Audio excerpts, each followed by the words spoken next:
Bom dia pessoal, tudo bem? Eu sou o pastor Giovanni. Aí abaixo no link do YouTube nós temos todas as nossas redes sociais. Eu te convido a nos seguir nas redes sociais e conhecer o nosso trabalho de pregação do Evangelho, de propagação daquilo de maravilhoso que Deus tem para mim e para você. O nosso tema do devocional de hoje é Deus trabalha a nosso favor e não contra nós. Deus trabalha a seu favor. Deus trabalha em você, por você, para a glória dele. E nós vamos ver esse Deus maravilhoso que nós servimos no episódio lindo do Gênesis 42 a 36. A história de Jacó tem preciosas lições para nos ensinar no dia de hoje, para abençoar o seu e o meu coração. A Bíblia Sagrada diz no Gênesis 42, 36, então lhes disse Jacó, seu pai, tendes-me privado de filhos, José já não existe, Simeão não está aqui, e ides levar a Benjamim, todas estas coisas me sobrevêm. Aqui nós vemos aquele episódio onde Jacó recebe a notícia de que teria que liberar seu último filho, Benjamim, para que os seus irmãos levassem eles até a terra do Egito, a pedido de José, que era governador lá do Egito. Então aqui, tenta imaginar essa cena no coração de Jacó. Jacó já tinha perdido o seu filho favorito, que era José, né? Ele não sabia que o seu filho estava vivo e era o governador ali do Egito. E diante dessa situação de ter que liberar o seu filho Benjamim para que retornasse à terra do Egito, ele exclama essa expressão, tende-me privado de filhos, né? Uma espécie de lamento ali diante do Senhor. José já não existe, por quê?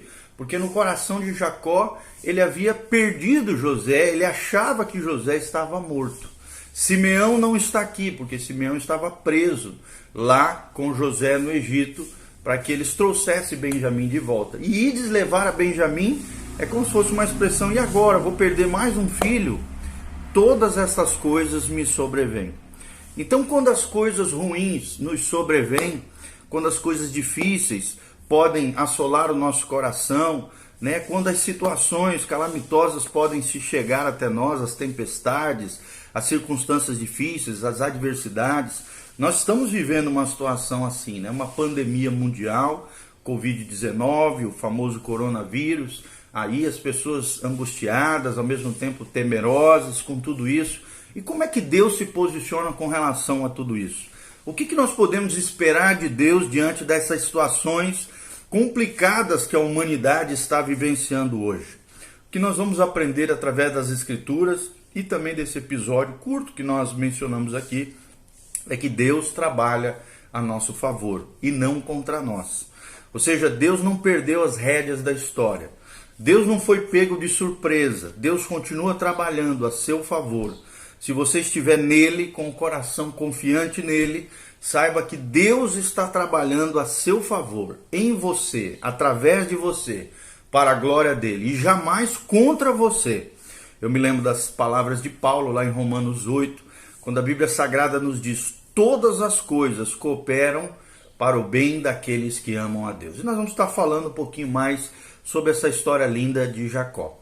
Jacó foi amado por Deus antes de nascer. Ele já foi escolhido pelo Senhor. Assim eu e você somos chamados para a salvação, chamados para a vida eterna. Deus nos amou antes de nós sermos gerados no ventre das nossas mães. Jacó era neto de Abraão, o pai da fé. Era filho de Isaac, né? Esse personagem lindo, filho de Abraão. E era pai das 12 tribos de Israel, um homem histórico, um homem que deixou um legado ao povo de Israel e também a nós, porque da linha, né, de Abraão, Isaac e Jacó veio a linha do justo, ou seja, veio a descendência de Jesus de Nazaré, o nosso Senhor e o nosso Salvador.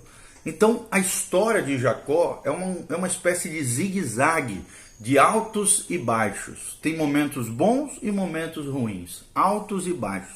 Mesmo criado Jacó num lar temente a Deus, né? Seu pai Isaac só conheceu ao Senhor como o Deus da sua salvação, o seu libertador, o seu Deus pessoal, depois de ter constituído família, beirando ali, segundo os especialistas, por volta dos 93 anos de idade. Jacó teve que sair de casa fugido e voltou para sua terra com medo. Medo de quem? Medo do seu irmão, que ele havia enganado para, de alguma maneira, usurpar o direito de primogenitura do seu irmão. Claro que tudo isso estava dentro do controle de Deus, dentro do plano soberano de Deus, por isso que a Bíblia diz: amei a Jacó e desprezei Esaú. Por quê? Porque Esaú desprezou a unção de Deus, a unção da primogenitura, a herança espiritual que ia receber do seu pai, por um prato de lentilha do seu irmão Jacó. Mas Jacó teve que sair, fugido, com medo do seu irmão, da sua terra, mas depois retornou para a sua terra com medo. O plano de Deus, porém, para Jacó, jamais se apartou da sua vida. Deus jamais se apartou de Jacó, como também Deus jamais vai se apartar de você que está me ouvindo. Lá num vale chamado ou Val de Jaboque, Deus lutou com Jacó. Jacó lutou com Deus, ali na figura, tipificado na figura de um anjo, e o deixou manco para não perdê-lo para sempre. Ou seja, Deus deixou uma marca profunda na vida de Jacó, que se transformou nesse episódio em Israel, e ali a partir de então ele começou a mancar, porque ele recebeu uma marca na sua coxa. Ou seja, a graça de Deus, o plano de Deus, o projeto de Deus, a graça de Deus deixa marcas nas nossas vidas. Tudo isso porque Deus não quer nos perder. Às vezes acontecem coisas na nossa vida, quando estamos lutando com Deus, Deus está lutando conosco. Ao mesmo tempo, marcas profundas acontecem na nossa vida que nos marcam para sempre. Tudo isso é a graça de Deus sendo eficaz na nossa vida, é o poder de Deus operando na nossa história e na nossa trajetória. Aqueles a quem Deus escolhe, eu e você, a esses Deus também chama de maneira eficaz e trabalha na vida daqueles que Deus escolheu, daqueles que respondem ao chamado de Deus. A Bíblia diz: muitos são chamados, porém poucos são escolhidos. Quem são os escolhidos de Deus? São aqueles que respondem ao chamado de Deus. E Deus está te chamando nessa manhã. Você tem ouvido a voz de Deus, você tem buscado o Senhor, você tem respondido ao chamado de Deus da sua vida. Lembre-se, Deus chama eficazmente as pessoas. A graça de Deus é eficaz. Aqueles a quem Deus escolhe, Deus também chama. E Jacó recebeu essa nova vida de Deus, um novo nome, deixou de ser Jacó, o usurpador, o suplantador, aquele que era o enganador, e passou a ser Israel, que simboliza, sim, significa príncipe de Deus. Olha que coisa linda, Deus mudou o nome de Jacó, de enganador, de usurpador, para Israel, príncipe de Deus, e é o nome do próprio povo de Israel, porque de Jacó descendeu os seus 12 filhos se tornaram as 12 tribos de Israel. Então ele recebeu uma nova vida, um novo nome, uma nova história, e tornou-se o pai das 12 tribos de Israel. E aí, meu irmão, você faz parte da tribo de Deus? Você faz parte da família de Deus? Aqui nós vemos também nesse episódio que seu filho José foi vendido por seus irmãos para o Egito, mas Deus usou essa providência carrancuda para mostrar-lhe a sua face sorridente. Por mais que José, sem saber no momento, sem perceber aquilo que estava acontecendo com ele, tudo o que aconteceu na vida de José se transformou em bênção, não só para ele, mas para todos os seus familiares. Foram mais de 70 pessoas depois conduzidas até a terra do Egito para que fossem preservadas através daquilo que aconteceu com a vida de José. Nós vemos José com um coração perdoador, foi capaz de não guardar amargura, rancor no seu coração, ódio ou ressentimento, mas perdoou os seus irmãos naquele lindo episódio lá de Gênesis, no final de Gênesis, onde nós vemos claramente que José tem uma perspectiva eterna, uma visão de futuro, um coração perdoador. Deus usou, mesmo esse enviar escravizado de José para o Egito, Deus usou essa providência extraordinária. Nós vemos que Deus utilizou da sua providência, da sua ação soberana na vida de José, abençoando também seu pai Jacó. Então aquela situação difícil não era uma ação de Deus contra Jacó, como nós estamos falando, era Deus trabalhando a seu favor, era Deus trabalhando a favor da família de Jacó. Então não há Deus como o nosso Deus. Deus é tremendo, é o Deus que trabalha para aqueles que nele esperam. Então se você esperar em Deus, se você confiar em Deus, se você mantiver a paz, a serenidade, o sossego, a alma quieta no Senhor, Deus é o nosso Deus. Não há Deus como o nosso Deus, que trabalha para aqueles que nele esperam.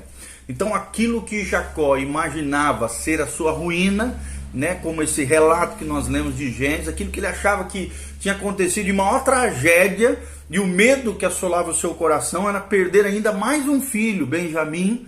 Aquilo que Jacó imaginava ser sua ruína era na verdade a sua salvação. Aquilo que ele imaginava estar contra ele, laborava, ou seja, trabalhava a seu favor. Era Deus trabalhando a seu favor. O seu lamento, o choro, o pranto, a dor, o sofrimento de Jacó tornou-se depois o seu cântico mais efusivo. Jacó termina a sua vida vendo os seus filhos e os filhos dos seus filhos louvando e abençoando os seus 12 filhos no leito da sua cama. Está lá em Gênesis, você vê no finalzinho de Gênesis 52, ele orando, abençoando os seus filhos, declarando palavras proféticas no leito da sua cama, ao final da sua vida, e ainda termina dizendo palavras tremendas como essa: Deus visitará o seu povo. As palavras de Jacó continuam permeando o mundo espiritual. Na eternidade, as palavras de Jacó continuam ainda ali efetivas, funcionando na vida de muitos e muitos daqueles que confiam em Deus, daqueles que creem na Bíblia Sagrada, daqueles que colocam seu coração no Senhor. Nós vemos que Deus tornou o lamento de Jacó em um cântico extraordinário, maravilhoso. Deus transformou o vale árido que Jacó vivia num manancial de alegria. Nós vemos as lágrimas em celebração no final da vida de Jacó. Nós vemos o choro numa fonte de consolo para Jacó. E também quero declarar isso sobre a tua vida. Lembre-se, Deus trabalha para aqueles que nele esperam. Não há Deus como o nosso Deus. Aquilo que muitas vezes não compreendemos, não entendemos. A nossa mente vaga, nosso coração às vezes se aflige. Querido, continue confiante no Senhor. Deus trabalha na história. O nosso Deus é um Deus pessoal. O nosso Deus é um Deus que intervém na nossa vida. E todas as coisas cooperam para o bem daqueles que amam a Deus, daqueles que são chamados segundo o seu propósito. Ou seja, se nós vivermos o propósito de Deus, se nós respondermos ao chamado da salvação, o chamado da vida eterna, o chamado de Deus para a nossa vida, você pode ter certeza, até aquilo que aparentemente parece ser algo ruim, mal, vai se tornar, pela graça de Deus, que é eficaz na nossa vida, vai se transformar em algo lindo, maravilhoso, bom e tremendo para nós. É nele que nós confiamos. Ele é o nosso refúgio. E lembre-se, Deus trabalha a nosso favor, jamais contra nós. Deus é um Deus que trabalha a favor daqueles que nele esperam. É essa palavra que Deus tinha no meu coração que eu queria compartilhar com vocês. Que Deus vos abençoe num dia abençoado na presença do Senhor. Não temas, Deus é contigo. Guarda o teu coração, tua vida diante do Senhor. E saiba que Deus tem coisas maravilhosas para nós. Os céus nos aguardam. Deus está conosco. O seu Espírito habita nos nossos corações. E a nossa história pode ser modificada. Toda história pode ser transformada e modificada através da ação de Deus nas nossas vidas. Que Deus os abençoe. Dá uma clicada no nosso link do YouTube. Tem todas as nossas redes sociais. Nos siga. Se você também quiser nos abençoar, ali tem um link para isso. Entre no nosso site www.betelonline.com.br, é o site da Igreja Batista Betel, onde nós temos muitas ministrações maravilhosas para a sua vida, para o seu coração. E continue conosco nessas programações, visando abençoar, consolar e te levantar em Deus, numa vida de fé, de bênção, de graça e de unção do Senhor. Um beijo do pastor Giovanni, que Deus os abençoe, em nome de Jesus. Amém e amém.